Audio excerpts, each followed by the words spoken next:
Good morning, welcome to news cafe. నేను మురళి. ఇక ప్రధాన వార్తాపత్రికల్లో ఉన్నటువంటి శీర్షికలకు సంబంధించిన విశ్లేషణ ఒకసారి చూద్దాం. ముందుగా ఈనాడు తెలంగాణ ఎడిషన్ ఒకసారి చూద్దాం. మనం మెయిన్ హెడ్లైన్గా భారత్ అమెరికా భాగస్వామ్యం ప్రపంచానికి భాగ్యదాయకం అనేటువంటి హెడ్లైన్ చూస్తున్నాం.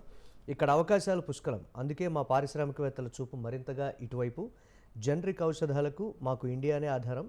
ఈనాడు ప్రత్యేక ఇంటర్వ్యూలో అమెరికా రాయబారి ఎరిక్ గార్సెట్టి వారు విశ్లేషించినటువంటి పరిస్థితి ఉంది. వారు ఈ సందర్భంగా భారత్ యొక్క ప్రాధాన్యం అంతర్జాతీయంగా మెడిసిన్ పరంగా కూడా వారు ఏ విధంగా ఆధారపడదగిందో భారతదేశం అనేటువంటి ప్రధాన శీర్షికను కూడా మనం చూస్తున్నాం. అలాగే మరొక వార్త చూస్తే అణువణువు జల్లెడ పట్టాల్సిందే, కాళేశ్వరంపై అన్ని కోణాల్లో వివరాలు ఇవ్వండి, ఈ నెల 25లోగా సమగ్ర నివేదిక సమర్పించాల్సిందే అనేటువంటి కాళేశ్వరానికి సంబంధించిన శీర్షికను కూడా మనం చూస్తున్నాం.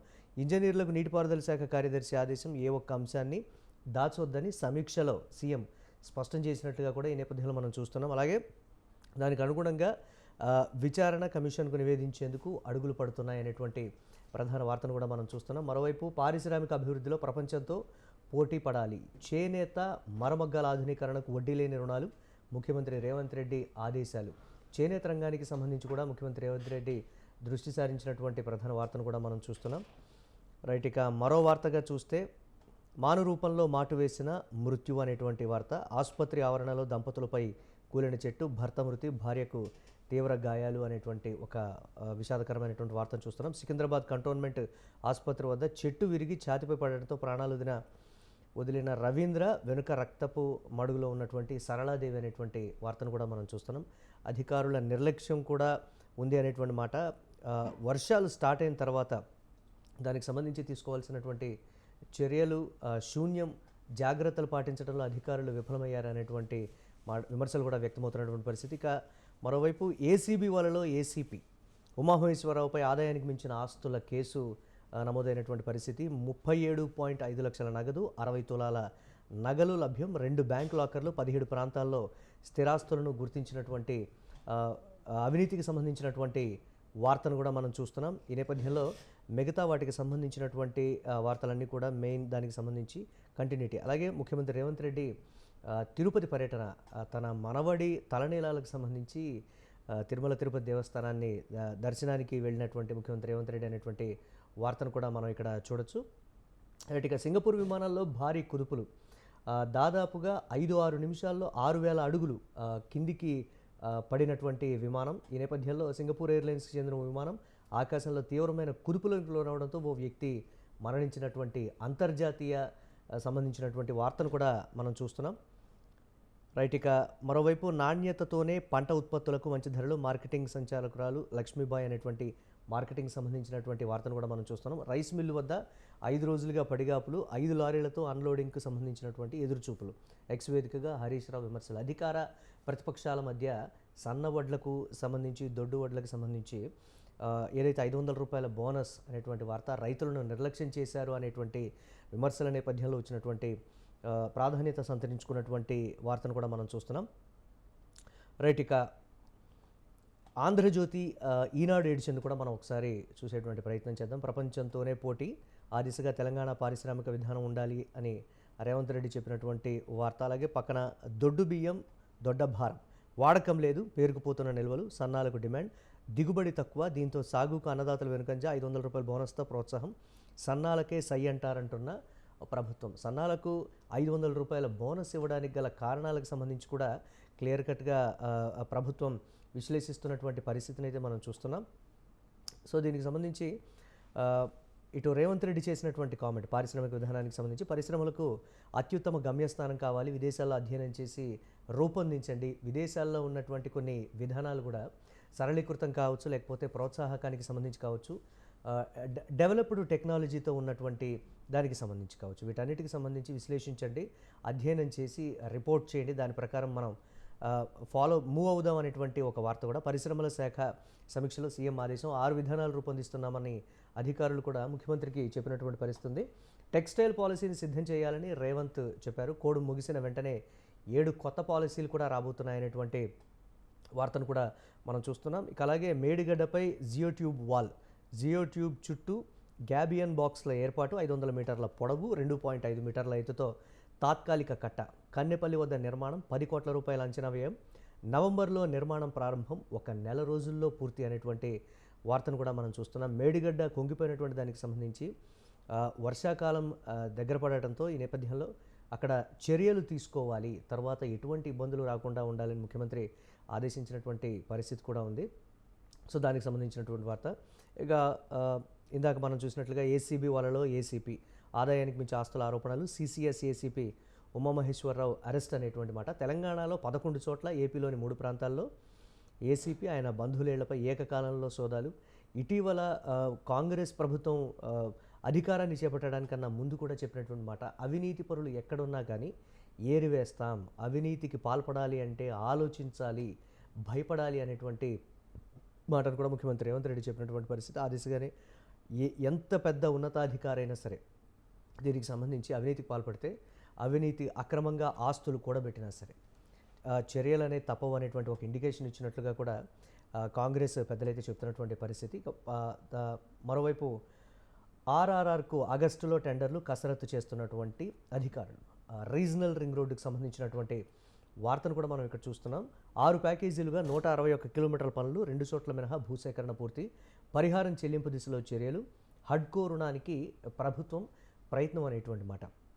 ఏదైతే దాదాపుగా హైదరాబాద్ చుట్టుపక్కల ఉన్నటువంటి అన్ని జిల్లాలని కూడా కలుపుతూ రీజనల్ రింగ్ రోడ్డు హైదరాబాద్కు రావడానికి కావచ్చు, లేకపోతే ప్రయాణం సులభతరం కావచ్చు, నగరాన్ని విస్తరించేటువంటి క్రమం కావచ్చు, ఇతరత్ర అన్నిటికీ సంబంధించి కూడా రీజనల్ రింగ్ రోడ్డు యొక్క ప్రాధాన్యత ఎక్కడా కూడా ఎవరికీ అన్యాయం జరగకూడదు, భూసేకరణ విషయం కావచ్చు, ఇతరత్ర అన్నీ కావచ్చు, ఎవరు కూడా నష్టపోకుండా ఆ దిశగా ఆ ప్రాతిపదికన చర్యలు తీసుకోండి అనేటువంటి మాట. రైట్, మనం ఇక్కడ ఆంధ్రప్రదేశ్కి సంబంధించినటువంటి ఒక వార్తను కూడా మనం తెలంగాణ హెడ్లైన్స్లో మనం చూడొచ్చు. పిన్నెల్లి అరాచకం, పోలింగ్ కేంద్రంపై దండయాత్ర. పల్నాడు జిల్లా పాల్వాయి గేటులో ఈవీఎంను స్వయంగా ధ్వంసం చేసిన వైసీపీ ఎమ్మెల్యే ఆలస్యంగా వెలుగులోకి వచ్చిన వీడియో. రామకృష్ణారెడ్డిపై కేసు పెట్టని అధికారులు, గృహ నిర్బంధం చేసిన పరారైన పిన్నెల్లి, చోద్యం చూసిన పోలీసులపైన చర్యలు లేవు అనేటువంటి ఆంధ్రప్రదేశ్కి సంబంధించి ఎన్నికలకు సంబంధించి ఒక కీలకమైనటువంటి వార్తను కూడా మనం చూస్తున్నాం. ఇక ఆరోగ్యానికి సంబంధించినటువంటి ఆరోగ్య వార్త కూడా ఒకటి చూస్తున్నాం. హెచ్ఐవి టీకా ట్రయల్ సక్సెస్ అయిందనేటువంటి వార్త. ప్రయోగాత్మక వ్యాక్సిన్తో యాంటీబాడీలు, డ్యూక్ యూనివర్సిటీ శాస్త్రజ్ఞుల ఘనత, మరిన్ని పరిశోధనలు చేయాలని వెల్లడి. 40 ఏళ్లుగా సవాలుగా మారిన మహమ్మారి ఎయిడ్స్కి సంబంధించి క్లినికల్ ట్రయల్స్లో ఒకంత సక్సెస్ అయ్యాం, యాంటీబాడీస్ కూడా డెవలప్ అవుతున్నాయి, పూర్తి స్థాయిలో నిర్మూలించడానికి కావాల్సినటువంటి ప్రాతిపదికన ట్రయల్స్ అన్నీ కూడా జరుగుతున్నాయనేటువంటి ఒక వార్తను కూడా మనం చూస్తున్నాం. రైట్, ఇక తర్వాత అదో మోసగాళ్ల ముఠ, వాళ్ళు 20 లక్షల కోట్ల అవినీతిలో భాగస్వాములు, ఇండియా కూటమిపై మోదీ ఫైర్ అయినటువంటి జాతీయ స్థాయి వార్తను కూడా మనం చూస్తున్నాం. పూరి జగన్నాథుడు మోదీకి భక్తుడు, నోరు జారిన బీజేపీ నేత సంబిత్ పాత్ర అనేటువంటి మరో వార్తను కూడా మనం చూస్తున్నాం. ఇక తర్వాత నేను ఆర్ఎస్ఎస్ సభ్యుడినే, పిలిస్తే మళ్ళీ అక్కడికే వెళ్తా, పదవి విరమణ రోజున కోల్కతా హైకోర్టు జడ్జి చేసినటువంటి ఒక కీలకమైనటువంటి వార్త. పశ్చిమ బెంగాల్లో ఏ విధమైనటువంటి రాజకీయ పరిణామాలు ఉన్నాయో మనం చూస్తూ ఉన్నటువంటి పరిస్థితి. నువ్వా నేనా అనే రీతిలో బీజేపీ, ఇటు తృణమూల్ కాంగ్రెస్ విమర్శలు ప్రతి విమర్శల నేపథ్యంలో ఈ వార్త కూడా అక్కడ ఒకంత ప్రాధాన్యత సంతరించుకున్నటువంటి వార్తగా కూడా మనం చూడొచ్చు. రైట్, ఇక సాక్షికి సంబంధించి తెలంగాణ ఎడిషన్ ఒకసారి చూద్దాం. ఇక అవినీతికి సంబంధించిన యాజ్ యూజువల్గా ఈనాడు, ఆంధ్రజ్యోతిలో మనం చూసినట్లుగా సిసిఎస్ ఏసీపీ ఇంట్లో ఏసీబీ దాడులు అనేటువంటి వార్త. దీనికి సంబంధించినటువంటి డీటెయిల్స్ కూడా మనం చూసాం. ప్రీ లాంచ్ బాధితులకు అన్యాయం చేశారంటూ ఉమామహేశ్వరరావుపై కంప్లైంట్లు రావడంతో చర్యలు తీసుకున్నాము, సోదాలు కూడా చేశామనేటువంటి వార్తను కూడా మనం చూస్తున్నాం. ఇక ఐఏఎస్లే ఇన్ఛార్జీలు అనేటువంటి మరో వార్తను చూస్తున్నాం. 10 యూనివర్సిటీలకు వీసీలుగా నియమించిన ప్రభుత్వం, మంగళవారమే ముగిసిన రెగ్యులర్ వైస్ ఛాన్సలర్ల పదవీకాలం. వివాదాలు, ఆరోపణలతో వారిని కొనసాగించడంపై సర్కారు విముఖత. కొత్త వీసీల కోసం సెర్చ్ కమిటీలు ఏర్పాటైనా ముందుకు పడని అడుగు. లోక్సభ ఎన్నికల కోడ్ నేపథ్యంలో నియామకాల్లో జాప్యం. వైస్ ఛాన్సలర్ల పోస్టుల కోసం భారీగా కొనసాగుతున్న పైరవీలు అనేటువంటి వార్తను కూడా మనం చూస్తున్నాం. ఎప్పటి నుంచో యూనివర్సిటీల్లో ఛాన్సలర్లు, వైస్ ఛాన్సలర్లకు సంబంధించినటువంటి వివాదం కావచ్చు, లేకపోతే ఇతరత్ర ప్రభుత్వానికి అనుకూలంగా ఉన్నవారని, లేకపోతే పైరవీల ద్వారా అక్కడికి పోస్టింగులు చేయించుకుంటున్నారనేటువంటి కొన్ని విమర్శలు అయితే ఉన్నటువంటి పరిస్థితి. చూడాలి ఎటువంటి పరిణామాలు ఉంటాయో దీనికి సంబంధించి. అలాగే ప్రపంచంతో పోటీ పడేలా కొత్త పారిశ్రామిక పాలసీలు అనేటువంటి వార్తను మనం ఇందాకే చూసినటువంటి పరిస్థితి ఉంది. అన్ని రకాల వడ్లకు 500 రూపాయల బోనస్ ఇవ్వాలి అని మాజీ మంత్రి హరీష్ రావు డిమాండ్ చేస్తున్నటువంటి వార్త. మంత్రివర్గ నిర్ణయాన్ని పునఃసమీక్షించాలి, దొడ్డు వడ్లకు బోనస్ ఇచ్చేలా పోరాడతామని హరీష్ రావు కూడా చెప్తున్నటువంటి పరిస్థితి. సన్నవడ్లపై సర్కారు సన్నాయి నొక్కులు. ఎమ్మెల్సీ ఎన్నికల సన్నాహక సమావేశంలో కేటీఆర్ ఫైర్ అయినటువంటి వార్త. రాష్ట్ర వ్యాప్తంగా కూడా సన్నవడ్లకు సంబంధించి 500 రూపాయల బోనస్ ఇవ్వడానికి సంబంధించి మిగతా రైతులు కూడా అన్యాయం అయిపోతున్నారు అనేటువంటి విషయాన్ని ప్రతి ఊరా గ్రామాన కూడా రైతుల్లో చైతన్యం తీసుకొచ్చి ఒక ఉవ్వెత్తున ఉద్యమంలాగా మేము తీసుకొస్తాం అనేటువంటి మాట. ఈ నేపథ్యంలో అలాగే కార్యకర్తలను కూడా మేము సన్నాహాలు చేస్తున్నాం అనేటువంటి మాట కూడా కేటీఆర్ చెప్పినటువంటి పరిస్థితి. చూద్దాం ఇది ఎటువైపు దారి తీస్తుందో, ప్రభుత్వానికి నిజంగా యాంటీగా మారుతుందా అనేటువంటి వార్త కూడా చూద్దాం. ఇక రాష్ట్రంలో కొత్తగా యూట్యాక్స్ 500 కోట్లు చేతులు మారాయి. ఇందులో 100 కోట్లు మంత్రి ఉత్తమ్ అధిష్టానానికి పంపించారు. బీజేపీ ఎల్పీ నేత ఏలేటి మహేశ్వర్ రెడ్డి చేసినటువంటి కామెంట్. యాజ్ యూజువల్గా అధికార పార్టీపై ప్రతిపక్షాలు చేస్తున్నటువంటి విమర్శలు కానీ దీన్ని చూస్తూ ఉన్నటువంటి మాట. చూద్దాం దీనికి సంబంధించి ఏమైనా బీజేపీ లీడ్ తీసుకుంటుందా, లేకపోతే ఆల్రెడీ బీఆర్ఎస్ సన్నవడ్లకి 500 రూపాయల బోనస్కి సంబంధించి అయితే లీడ్ తీసుకున్నటువంటి పరిస్థితి ఉంది. చూద్దాం దీనికి సంబంధించి. ఇక ఆ విమర్శని ఖండిస్తూ కూడా ఉత్తమ్ చేసినటువంటి కామెంట్స్. యూ ట్యాక్స్ పచ్చి అబద్ధమని మంత్రి ఉత్తమ్ కుమార్ రెడ్డి కూడా చెప్పినటువంటి మాటలు. రైట్. ఇక అలాగే మరో వార్త. మాటలతో మూటలు. 200 కోట్ల రూపాయల స్కామ్లో నిమ్మగడ్డ వాణిబాల అత్యంత కీలకం. చేతులు కాలేక వాణిబాలను సస్పెండ్ చేసిన టెస్కాబ్ అధికారులు 200 కోట్ల రూపాయలు అవినీతికి పాల్పడుతూ ఉన్నప్పటికీ కూడా దోచుకోవడానికి తను వేరే చిట్ ఫండ్లో పెట్టుబడులు పెట్టిస్తున్న విషయం అందరికీ తెలిసినప్పటికీ కూడా అధికారులు కూడా నిమ్మకు నీరెత్తినట్లుగా వ్యవహరిస్తున్నారు. తీరా 200 కోట్ల రూపాయల భారీ కుంభకోణానికి అంటే మొత్తం కూడా వెలుగు చూసిన తర్వాత ఇప్పుడు చర్యలు తీసుకుంటే అంతా కూడా శూన్యం. దాదాపుగా కొన్నేళ్ల నుంచి కూడా 200 కోట్ల రూపాయలు ఏదైతే సహకార బ్యాంకుకు వచ్చేటువంటి వాళ్ళను కూడా అక్కడ డిపాజిట్ చేయండి, పలానా చిట్ ఫండ్లో తీసుకోండి అనేటువంటి ప్రొవోక్ చేయటం కూడా అక్కడ జరిగినటువంటి మాట అందరికీ తెలిసిందే. కానీ ఇప్పుడు మాత్రం చర్యలు తీసుకొని బాధితులు ఎవరైతే బయటకు వస్తున్నారో ఇప్పుడు చర్యలు తీసుకొని ప్రభుత్వానికి సంబంధించి కావచ్చు, లేకపోతే ఇతరత్ర విమర్శలు రాకుండా టెస్కాబ్ అయితే సస్పెండ్ చేసింది అనేటువంటి విమర్శలు అయితే బాధితుల నుంచి వ్యక్తమవుతున్నటువంటి పరిస్థితి ఉంది. రైట్, చూద్దాం. ఇక నమస్తే తెలంగాణ ఎడిషన్ చూద్దాం. ఇక పండని పంటకు బోనస్, మరో గ్యారంటీ బోగస్. హరీష్ రావు చేసినటువంటి సన్నవడ్లకి దొడ్డు వడ్లకి ఉన్నటువంటి తేడా. సన్నవడ్లకి 500 రూపాయల బోనస్ ప్రకటనకు సంబంధించి వారు చేసినటువంటి కామెంట్ని కూడా మనం చూస్తున్నాం. సన్నవడ్లతో బోనస్ ప్రారంభం. భట్టి విక్రమార్క చేసినటువంటి కామెంట్. ఎన్నికల ముందే చెప్పామన్నది ముఖ్యం కాదు, గత ప్రభుత్వం కంటే అన్నింటిలో మెరుగ్గా ఉన్నాం. మీడియాతో డిప్యూటీ సీఎం భట్టి విక్రమార్క. ఎన్నికల హామీలపై జవాబు దాటవేత అనేటువంటి వార్తను కూడా మనం చూస్తున్నాం. ఇక బోనస్పై కాంగ్రెస్ రోజుకో మాట మాట్లాడుతోంది అనేటువంటి మరో వార్తను కూడా చూస్తున్నాం. ఎన్నికల ప్రచారంలో సన్నవడ్లకు బోనస్ వేస్తామని లేదన్న కోదండరెడ్డి నేడిస్తే తప్పేంటని ఎదురుదాడి. దొడ్డు బియ్యం ఎవరైనా తింటున్నారా, పశువులకు మేతగా వేస్తున్నారన్న కాంగ్రెస్ నాయకుడు. అది వాస్తవమా, లేకపోతే నిజంగా నోరు జారారా, లేకపోతే ప్రభుత్వం తరపు నుంచి ప్రభుత్వం అంతరంగంగా లేకపోతే అంతర్గతంగా మాట్లాడుకునేటువంటి మాటనే వారు బాహాటంగా బయటికి చెప్పారా అనేటువంటి మాట. నిజంగా ఎంతమంది దొడ్డు బియ్యం తింటున్నారు, ఎంతమందికి సన్న బియ్యం తింటున్నారు, ఎంతమందికి సన్న బియ్యం అందుబాటులో ఉంది, అందుబాటు ధరలో ఉందనేటువంటి చర్చ కూడా జరుగుతున్నటువంటి పరిస్థితి ఉంది రాష్ట్రంలో. చూద్దాం దీనికి సంబంధించి ఎటువైపు దారితీస్తుంది. ఇక రాష్ట్రంలో మద్యం కొరత లేదు అనేటువంటి మరొక వార్త మంత్రి జూపల్లి కృష్ణారావు చేసినటువంటిది. అన్ని డిపోల్లో అన్ని రకాల బ్రాండ్లు నిల్వ ఉన్నాయి. కొత్త బ్రాండ్లకు ఇంకా దరఖాస్తులు రాలేదు. కోడ్ తర్వాత ఎక్సైజ్ శాఖ పూర్తిగా ప్రక్షాళన చేస్తాం. నమస్తే తెలంగాణపై 100 కోట్ల రూపాయల పరువు నష్టం దావా వేస్తారని జూపల్లి కృష్ణారావు చెప్పినటువంటి వార్త. ఎక్సైజ్ మంత్రి జూపల్లి కృష్ణారావు హెచ్చరించారు అనేటువంటి ట్యాగ్ లైన్ తోటి వార్తను కూడా ప్రచురించడం జరిగింది. ఇక రైట్, యాజ్ యూజువల్గా అవినీతి అక్రమాలకు సంబంధించినటువంటి మనం చూసినటువంటి వార్త. ఏసీపీ అక్రమాస్తులు 3.5 కోట్లు అనేటువంటి వార్తనైతే మనం చూస్తున్నాం. ఇక మనం ఈనాడు ఆంధ్ర ఎడిషన్ని ఒకసారి చూద్దాం. ఇక్కడ హెడ్లైన్లో ప్రముఖంగా ప్రచురించినటువంటి వార్త ఆలస్యంగా వెలుగులోకి వచ్చింది అనేటువంటి ఒక వార్త కూడా ఉంది. పోలింగ్ బూత్లో పిన్నెల్లి విధ్వంసకాండ. పిన్నెల్లి రామకృష్ణారెడ్డి మాచర్లకు సంబంధించి ఎమ్మెల్యేగా ఉన్నారు వారు. మాచర్ల నియోజకవర్గం రెంటచింతల మండలం పాల్వాయి గేట్ గ్రామంలోని పోలింగ్ బూత్లో ఈవీఎంను ధ్వంసం చేస్తున్న వైసీపీ ఎమ్మెల్యే పిన్నెల్లి రామకృష్ణారెడ్డి వీడియో ఏదైతే రిలీజ్ అయిందో ఈ నేపథ్యంలో సెన్సేషనల్ క్రియేట్ చేసినటువంటి సంచలనం సృష్టించినటువంటి పరిస్థితి కూడా ఉంది. కింద పడిన వీవీప్యాట్ను పైకి తీసి మళ్ళీ నేలకేసి కొడుతున్న పిన్నెల్లి అనేటువంటి క్లియర్ కట్ ఆధారాలతో సహా బయటికి వచ్చింది. ధ్వంసమైన ఈవీఎం, వీవీప్యాట్ యంత్రాలు, వీడియో తీస్తున్న అధికారులు కూడా అక్కడ నిమ్మకు నీరెత్తినట్లుగా ఉండిపోయారు.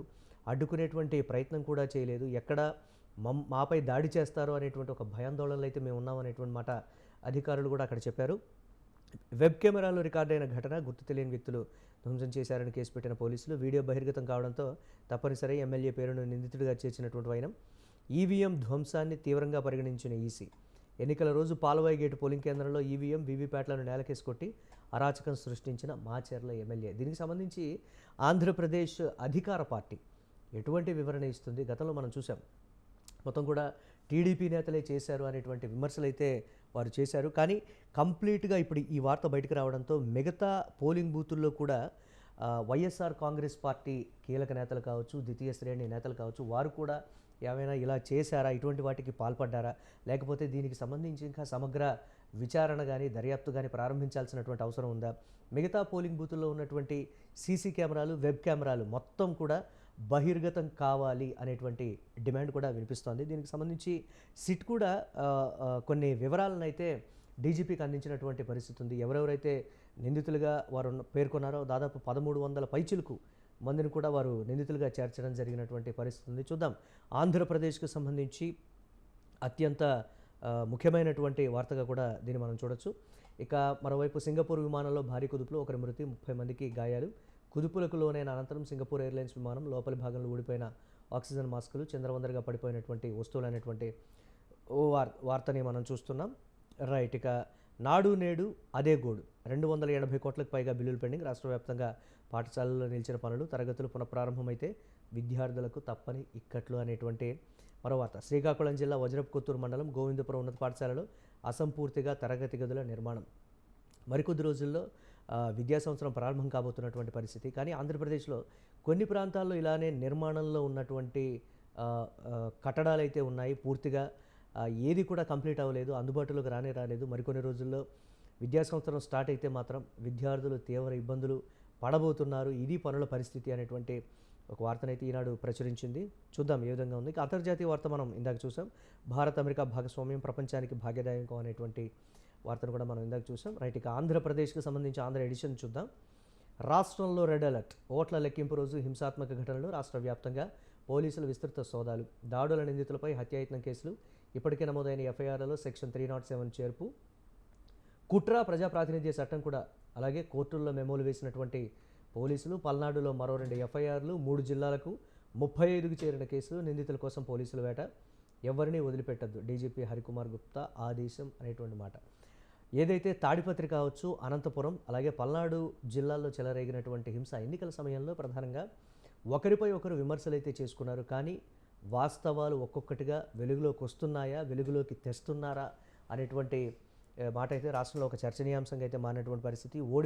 ఓడిపోతారనేటువంటి భయంతోనే వారు ఈ ఘటనలకు పాల్పడ్డారనేటువంటి విమర్శలు అయితే టీడీపీ కూడా చేస్తున్నటువంటి పరిస్థితి. రైట్, ఇక మరో వార్తను చూద్దాం. సుప్రీంకు అదే స్క్రిప్ట్, ఎన్జీటీకి ఇచ్చినట్లు మన ఫార్మాట్లోనే ఉండాలి, ఇసుక తవ్వకాలు అక్రమాలే లేవని చెప్పండి, తవ్వకాలు అక్రమాలు లేవని రిపోర్ట్ ఇవ్వండి, కలెక్టర్లపై ముఖ్యాధికారి వసూల్ రాజా ఒత్తిళ్లు అనేటువంటి వార్తను కూడా మనం చూస్తున్నాం. వారికి నేరుగా నీలకంఠుడి ఫోన్లు, అందరూ ఇదే పాటించాలని స్పష్టీకరణ, భిన్నంగా పంపితే తెలిసిపోతుందని బెదిరింపు, మీరే దొరికిపోతారని బ్లాక్మెయిలింగ్, పెద్దలు చెప్పినట్లు చేస్తే కోర్టుతో సమస్య, అందుకు భిన్నంగా వెళ్తే పెద్దలతో తంట, ఒత్తిళ్లతో నలిగిపోతున్న కలెక్టర్లు అనేటువంటి వార్తను కూడా మనం చూస్తున్నాం. గత కొన్ని సంవత్సరాలుగా కూడా వైఎస్ఆర్ కాంగ్రెస్ పార్టీ అధికారంలోకి వచ్చినప్పటి నుంచి కూడా ఇసుకకు సంబంధించి అక్రమ రవాణా కావచ్చు, ఇతరత్ర వందల కోట్ల రూపాయలు, వేల కోట్ల రూపాయలు అక్కడ ఉన్నటువంటి స్థానికంగా ఉన్నటువంటి నేతలు అవినీతికి పాల్పడుతున్నారు అనేటువంటి విమర్శలు అయితే వ్యక్తమవుతున్నటువంటి నేపథ్యంలో వచ్చినటువంటి ప్రధాన శీర్షిక వార్తగా కూడా మనం దీన్ని చూడొచ్చు. అలాగే మరొక వార్త, ఎన్ఐఏ అదుపులో టెకి, రాయదుర్గంలోని సుహిల్ నివాసంలో తనిఖీలు, బెంగళూరు పేరులతో సంబంధంపై అనుమానం, బెంగళూరుకు తరలింపు అనేటువంటి ఎన్ఐఏ ఉగ్రవాద కదలికలకు సంబంధించినటువంటి వార్త. ఇక మోదీ సంబంధించినటువంటి జాతీయ స్థాయిలో ఒక వార్తను కూడా చూస్తున్నాం. అదో మోసగాళ్ల ముఠ, 20 లక్షల కోట్ల అవినీతిలో భాగస్వాములు, ఇండియా కూటమిపై మోదీ ఫైర్. ఆ పార్టీలు కులమత కుటుంబవాదులు, తొలి దశలోనే వాటి పని అయిపోయింది, తర్వాత 4 విడతల్లోనూ చావు దెబ్బే, మిగతా 2 దశల్లో కూడా ఇంతే, అంబేద్కర్ లేకుంటే రిజర్వేషన్లకు నెహ్రూ అంగీకరించేవాడు కాదని ప్రధాని మోదీ వ్యాఖ్యానించినటువంటి వార్తను కూడా మనం చూస్తున్నాం. హిందూ ముస్లింల మధ్య మోదీ చిచ్చు, ఆయన ప్రజా జీవితం నుంచి తప్పుకోవాలని ఏఐసిసి అధ్యక్షుడు ఖర్గే చేసినటువంటి కామెంట్ను కూడా మనం వార్తగా చూస్తున్నాం. మరో వార్త, వాతావరణానికి సంబంధించి ఒడిశాకు తుఫాను ముప్పు, నేడు అల్పపీడనం, ఎల్లుండికి వాయుగుండంగా మారేటువంటి అవకాశం, 25న రాత్రి తుఫాను తీరం దాటే అవకాశం, 23 నుంచి రాష్ట్రంలో పెరగనున్న ఎండలు, 30 కల్లా కేరళలోకి నైరుతి ఋతుపవనాలు అనేటువంటి వార్త. అనంతపురంలో గాలివానకు కూలినటువంటి విద్యుత్ స్తంభాలు దృశ్యాలు కూడా మనం వార్తను చూస్తున్నాం. ఇక సాక్షికి సంబంధించి ఆంధ్ర ఎడిషన్ ఒకసారి చూద్దాం. చివరిగా ఇక్కడ ఉన్నటువంటి పరిస్థితి అంతకు మించి అరాచకం, ఓట్ల లెక్కింపు రోజు విధ్వంసానికి పచ్చముఠాల ప్లాన్, పోలింగ్ రోజు హింసకు మించి భయోత్పాతం సృష్టించే పన్నాగం అనేటువంటి వార్తను మనం చూస్తున్నాం. ఇక్కడ పిన్నెల్లి రామకృష్ణారెడ్డికి సంబంధించినటువంటి పోలింగ్ బూత్లో వారు సృష్టించినటువంటి విధ్వంసానికి సంబంధించి వీడియో వార్త ఎక్కడ కూడా రానటువంటి పరిస్థితి. సాక్షిలో ఓట్ల లెక్కింపు రోజు విధ్వంసానికి పచ్చముఠాల ప్లాన్ అనేటువంటి మాట. ప్రతిపక్షాలకి సంబంధించి ఎన్నికల సమయంలో జరిగినటువంటి వార్తను ప్రచురించకుండా ఇక్కడ రిజల్ట్ రోజు టీడీపీ ఒక ప్లాన్ అయితే చేసింది, విధ్వంసానికి పాల్పడబోతోంది ఓట్ల లెక్కింపు రోజు అనేటువంటి ఒక వార్తనైతే ఇచ్చింది. చూద్దాం. కుట్రలపై పోలీస్ శాఖను అప్రమత్తం చేసిన నిఘా వర్గాలు. రాష్ట్ర వ్యాప్తంగా విస్తృత తనిఖీలు. ఆ 3 జిల్లాలపై ప్రత్యేకంగా కన్ను. గూండాలను అరెస్టు చేస్తానన్న పోలీసులు. అంతా టీడీపీ మూకలే. స్ట్రాంగ్ రూమ్లు, కౌంటింగ్ కేంద్రాల వద్ద 3 అంచెల భద్రత. రెడ్ జోన్ల ఏర్పాటు, నిషేధాజ్ఞల విధింపు, డ్రోన్ కెమెరాల వినియోగం నిషిద్ధం అనేటువంటి వార్తనైతే మనం చూస్తున్నాం. మరో 5 మెడికల్ కాలేజీలు కొత్తవి ఏడాది ప్రారంభం, అనుమతుల కోసం వైద్యశాఖ దరఖాస్తు చేసుకుంది అనేటువంటి వార్త. వైఎస్ఆర్ జిల్లా పులివెందులలో నిర్మించినటువంటి వైద్య కళాశాల అనేటువంటి వార్తను కూడా మనం ఈ శీర్షికలో చూడొచ్చు. అలాగే బాబు లోకేష్ పర్యటనల్లో గోప్యం ఎందుకు అని ఆంధ్రప్రదేశ్ మంత్రి బొత్స సత్యనారాయణ వ్యాఖ్యానిస్తున్నటువంటి వార్తను కూడా మనం చూస్తున్నాం. చంద్రబాబు ఏ దేశంలో ఉన్నాడో ఎల్లో మీడియాలో అయినా చెప్పొచ్చు కదా. ఏ కోర్టు అనుమతితో ఆయన విదేశాలకు వెళ్ళాడు, అమెరికాకు రాలేదని ఆయన సొంత సామాజిక వర్గం చెప్తోంది మంత్రి బొత్స సత్యనారాయణ కామెంట్స్. యాజ్ యూజువల్గా పొలిటికల్ విమర్శల నేపథ్యంలో వచ్చినటువంటి వార్త. అలాగే దారిమళ్లనున్న తుఫాను ఆంధ్రప్రదేశ్కు ముప్పు లేనట్లే, బంగ్లాదేశ్ వైపు పయనించే అవకాశం. రాష్ట్రంలో మళ్లీ పెరగనున్న ఉష్ణోగ్రతలు, వచ్చే 3 రోజులు అక్కడక్కడ వర్షాలు అనేటువంటి వాతావరణానికి సంబంధించినటువంటి వార్త. ఆంధ్రప్రదేశ్లో కొంచెం ఊరట లభించబోతోంది. తుఫాను ప్రభావం ఇది ఆంధ్రప్రదేశ్కి లేదు అనేటువంటి వార్త. ఆక్వాలో అగ్రగామిగా ఏపీ అనేటువంటి వార్తను కూడా మనం చూస్తున్నాం. ఇక సులభంగా సేంద్రియ ధృవీకరణ, వ్యవసాయానికి సంబంధించినటువంటి వార్తను కూడా మనం చూస్తున్నాం. ఇక చివరిగా అడవి బిడ్డల ఆనందం, బాగుపడుతున్న గిరిజన బతుకులు, పెరుగుతున్న జీవన ప్రమాణాలు అనేటువంటి వార్తను కూడా మనం చూస్తున్నాం. ఆదుకుంటున్న రైతు భరోసా, నల్లమిరియాలు, కొండ చీపుర్లు లాంటి అటవీ ఉత్పత్తులకు ఊతమిస్తే మరింత మేలు జరుగుతుంది. గిరిజన సాంస్కృతిక పరిశోధన శిక్షణ సంస్థ అధ్యయనంలో వెల్లడైనటువంటి వార్తను కూడా మనం చూస్తున్నాం. రైట్. ఇక అన్ని ప్రధాన వార్తాపత్రికల్లో తెలంగాణకు సంబంధించి, ఆంధ్రాకు సంబంధించినటువంటి వార్తలను అయితే మనం చూసాం. ఇక న్యూస్ కేఫ్లో డిబేట్లోకి వెళ్లే ముందుగా ఆ న్యూస్ కేఫ్లో ఒక చిన్న బ్రేక్ తీసుకుందాం. బ్రేక్ తర్వాత తెలంగాణలో జరుగుతున్నటువంటి సన్న వడ్లు, దొడ్డు వడ్లు, సన్న వడ్లకు సంబంధించి 500 రూపాయల బోనస్ ప్రకటించారు. ఎక్కువగా పండించేది దొడ్డు వడ్లే. మరి ఆ రైతుల పరిస్థితి ఏంటి? కాంగ్రెస్ అధికారంలోకి రాకముందు ఒక మాట, అధికారంలోకి వచ్చిన తర్వాత మరో మాట. ఇది కాంగ్రెస్ తీరు, కూలిపోవటానికి ఎక్కువ సమయం పట్టదు అనేటువంటి వ్యాఖ్యలు అయితే రాష్ట్రంలో వ్యక్తమవుతున్నటువంటి పరిస్థితి. అంశానికి సంబంధించి న్యూస్ కేఫ్లో డిబేట్ చూద్దాం చిన్న బ్రేక్ తర్వాత. Stay tune.